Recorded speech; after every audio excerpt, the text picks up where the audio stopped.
You're listening to Thursday Night Tailgate, home of the NFL Alumni Association and the Gridiron Greats. Sponsored by Kyvan Foods, the Louisville Slugger Museum and Factory, and the Salt Creek Golf Retreat. Join us every week as we go around the NFL with 5 of your favorite NFL legends sharing their stories and insights. You can hear the show on TuneIn and as a featured podcast on Podbean. Now back to your host, Chris Mascaro and Bob Lazari. All right, now back with us and making his 4th appearance on the Kyvan Foods guest line is former Jets defensive back Victor Green. Let me remind you about Victor's background. He is from Americus, Georgia, which is in the southwest part of the state, and Americus is an amazing hotbed of football talent. A few of our regular guests and former Rams Pro Bowl guard Kent Hill and head coach Dan Reeves are from down there, and there's several other players that have come out of Americus, Georgia as well. Victor started his college football career at Copiah Lynch Community College, where he was twice named the Gridiron All-American team. From there, he went on to attend the University of Akron, where he earned 2 degrees, one in criminal justice and the other in political science. He was an undrafted free agent signed by the New York Jets back in 1993, and he played safety in the NFL from 93 to 2003 with the Jets, Patriots, and Saints. He led the NFL in tackles in back-to-back seasons in 1995 and 96. In fact, in 96, he set a Jets team record with 20 tackles in a game against the Buffalo Bills, and over the course of his career, he amassed 961 tackles, 25 interceptions, recovered 17 fumbles, forced 9 of them, had 7 sacks, and he scored 3 touchdowns. 2003, he was named to the Jets' all-time 4-decade team, covering the 60s, 70s, 80s, and 90s. He's also been named the best strong safety in Jets history, and we're honored he is back with us tonight here on Thursday Night Tailgate. Hey, Victor, Chris, and Bob here. Thanks for coming back on the show. Hey, Victor. Chris and Bob. How you guys doing, man? Thanks for having me. So, Victor, I wanted to start off by getting your thoughts on your boys up there in New York. It seems like the team has completely pushed the reset button this season there for the Jets. How do you feel about where they're at and the direction the Jets are headed in? Well, I talked to somebody up there today, man, and it's it's a totally rebuilding season. And I think from the moves they made, I think you can see that. But they're pretty confident in the talent that they brought in and the direction they're heading to. Obviously, they still got to get a quarterback, and they still got to bring some pieces together. But they feel pretty confident in where they are, and so we just got to see where this season leads us.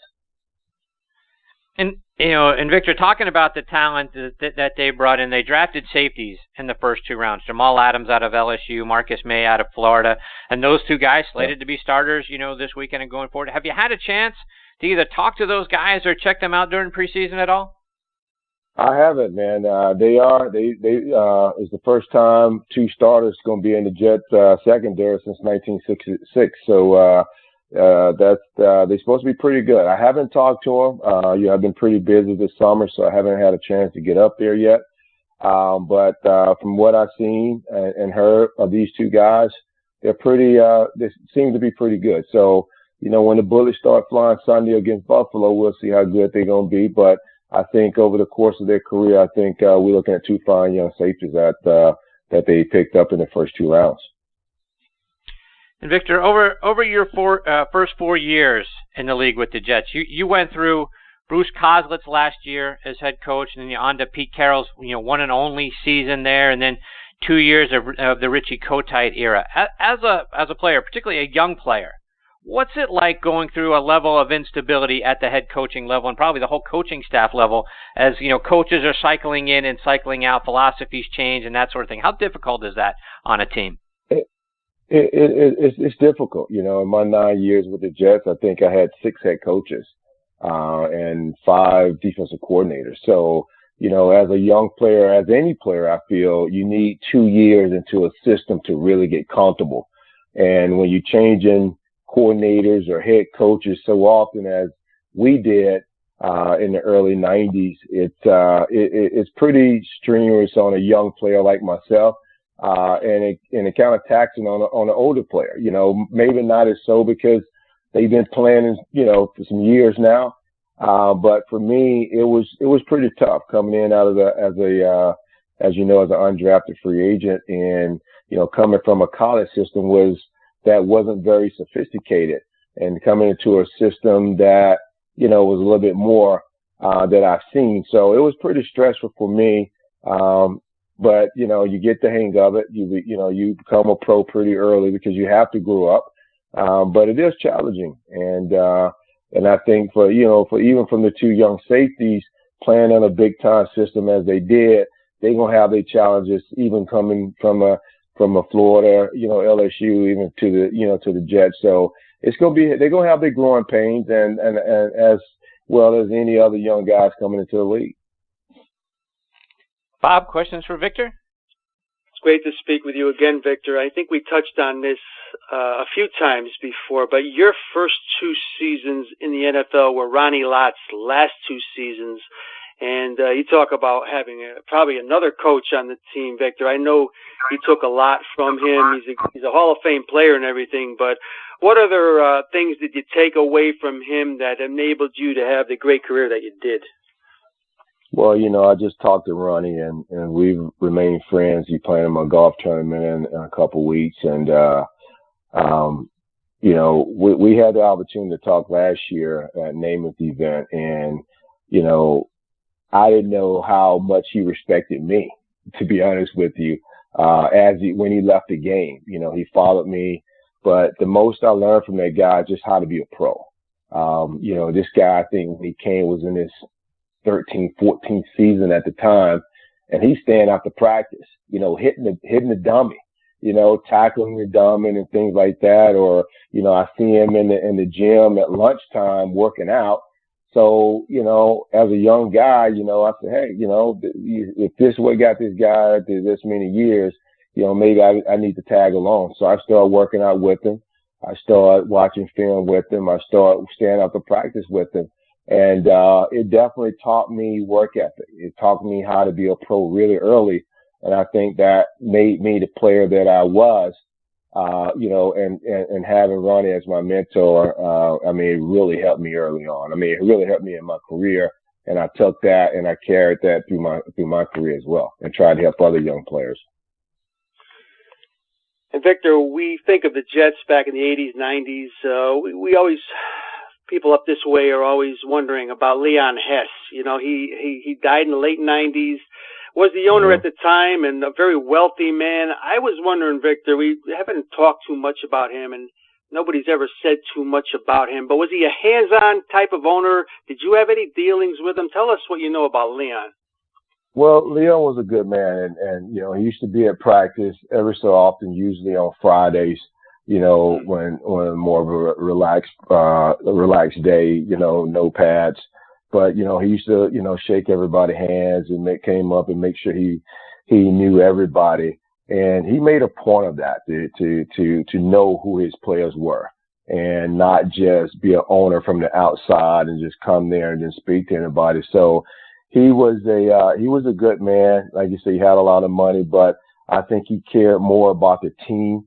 And really tried to understand who he was paying money to. And, his family is so great. I was at the game last year and his grandson and another woman, they just stopped me and just like, we just want to just thank you for your career and, what you brought to the team and to New York. And I thought that, I didn't know who it was until they introduced themselves, obviously, but, just from that type of interaction, it can kind of tell you what kind of man he were, with having people like that around him. So, he was a great man and, he really, he was hands off, but he made it a point to be around and know who he was paying his money to, if that makes sense. Mm-hmm. Absolutely does. And Victor, I want to get your memories on a couple of the interceptions that you had in the course of your career. And for all of us who will never know what it feels like to get a pick six, you got your first one in a game at New England off our friend Drew Bledsoe, who has been on the show with us several times. Take us through what you remember about that first interception. I remember that Belichick didn't speak to me after the game. I think that was a year that I got 2 interceptions that game, actually. And after the game, I went over to shake hands with Belichick, and he didn't shake hands with me. So it was that's what I remember mostly. But getting your pick six, man, is always a fun, memorable time. You ball coming, you just hoping, you don't drop it. It was one that Mo Lewis tipped, and it just fell in my hand, so it was easy, right? So I didn't have to worry about it too much. But it was a very very exciting moment of my career, getting that first pick six, and especially against a rival like New England, and off Drew Bledsoe. So it was a good time, and obviously we won the game, which is even better. Fast forward a few years, 2002, you leave the Jets, and now you're with the Patriots. You had an interception that season, a 90-yard pick six against the Jets. So how sweet of a moment was that for you? Priceless. It was one of those MasterCard moments, right? It's like, they had on the front page in New York, I don't know if you saw it, but, they had a shot of me running down the Jet sideline, and Herman Melville had his arm crossed, looking at me like with his mouth turned up, like, it had to be that guy. And you had Steve Yarnell, which is our security guy, in the background, like frowning up, like, oh, I'm going to get you, Victor.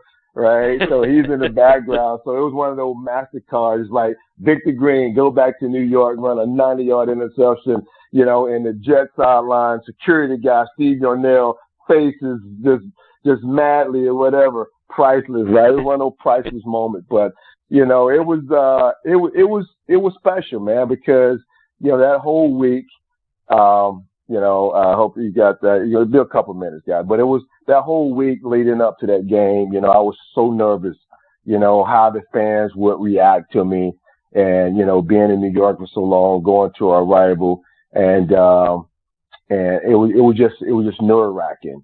And so when I got to the stadium and came out pregame, the fans went crazy, like, Victor, we love you, we want you back. And all the cheers and the feelings that I had, it just seemed like it's just a sense of calmness just came over me, right? And I was able to relax and play the football game the way I knew how, and I knew a lot of what they do offensively, so I knew Vinny, like that little F angle with Richie Anderson, and I was able to make a play, and and then come back and get that pick six, man. It was something special. I got a game ball, but, it was a bittersweet moment for me because obviously New York is my first love, sports wise and, team wise. So, and also going back and getting an interception and beating them because, we couldn't, work out a contract situation. So it was a bittersweet, but it was a special moment, and obviously one that I won't forget. And that picture with Herman Melville and Steve Yarnell that I hold, close to my heart. And Victor, like you mentioned a few moments ago, you've got a golf tournament coming up, and you have a wonderful foundation working with kids here in Atlanta. Talk about the work you're doing, plus the golf tournament you got coming up on the 20th. Yeah, we have my third annual celebrity golf tournament. We got a great field, and we do some great things, man. We're able to help some kids in New Jersey at the Harbor House. It's a homeless shelter in New Jersey, and helps Warner Pop Football League that, we was able to, recondition their helmets and things like that so they can go out and play football this year. So, we're able to do things like that with the helps of, great sponsors and great people to come out and support the tournament, man. But it's a great thing. And, always, since I got in the league and, 95, I started my first foundation. I always wanted to give back, to kids, kids, they are my passion. And I know that sounds like a cliche, but, if you don't feel that the kids today won't change, then, this world won't be a better place. And I feel that we can change 1, 2, 3, kids now, and they can reach back, at some point, we won't have all this madness that going on, man. So, and I was one of those kids. I was one of those underserved kids that I hope that somebody had reached back to me, but, I didn't have that opportunity. I didn't have, Kent Hill at the time or Dan Reed or Shane Gailey at the time to have these foundations. They wasn't as big. So, I had to make it the hard way. And, I'm fortunate to be able to have a golf tournament. And for your listeners out there, I'm going to be having a hurricane, release fund that's going to be hitting my social media soon. So you guys try to, donate there. And, we want to try to help these families that's suffering greatly through these hurricanes. So, Victor Green Foundation is great, but, what's going on now with Irma and Harvey and the other ones come behind it, man, you got a lot more other things to think about at this time as well. Victor, remind our listeners how they can find out information about your golf tournament and the other things you're doing both online and over social media. Yeah, you can go to my website, victorgreenfoundation.org. You can follow me on Twitter at VictorGreen21, Facebook just Victor Green, and just reach out, guys. I mean, it takes all of us to make a difference. And like I said, I know a lot of things going on, but if we can just come together, and not let a tragedy get us together the way we seem to be rallying around each other now. Don't wait for that. Don't wait for a death to call someone to tell you love them. Let's find this time when we're all here and able to do something, for somebody else. Let's join hands then, and we can start making a difference and not wait till it's too late. Yeah, that's a great message. Thank you for saying that, Victor. We couldn't agree with you more. And we can't thank you enough for coming back and being a part of the show again tonight. We hope you'll come back and do it again soon. We always love having you as part of the show. True pleasure. Hey, Chris and Bob, I appreciate you having me, man. You guys enjoy the game tonight. All right. Thank you, Victor. All the best to you and your family, my friend. Hey, thank you, my friend. Hope so. That is former Jets, Patriots, and Saints safety Victor Green. And, what a great message he ended it with, Bob. You couldn't do it any better than that. So kudos to him for that. Yeah, terrific. And you and I had hinted at that about everyone getting together, Chris, and it takes tragedies for these things to come out. But we've had Victor on the TV side, radio side. He's been more than cooperative and does some incredibly good things. I think we've even featured him on our Spotlight on the Positive, and for good measure. The man is a class act.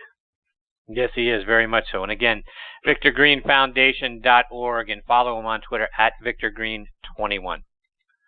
We've got our next guest, Tony Collins. We're going to get to him after this quick station break.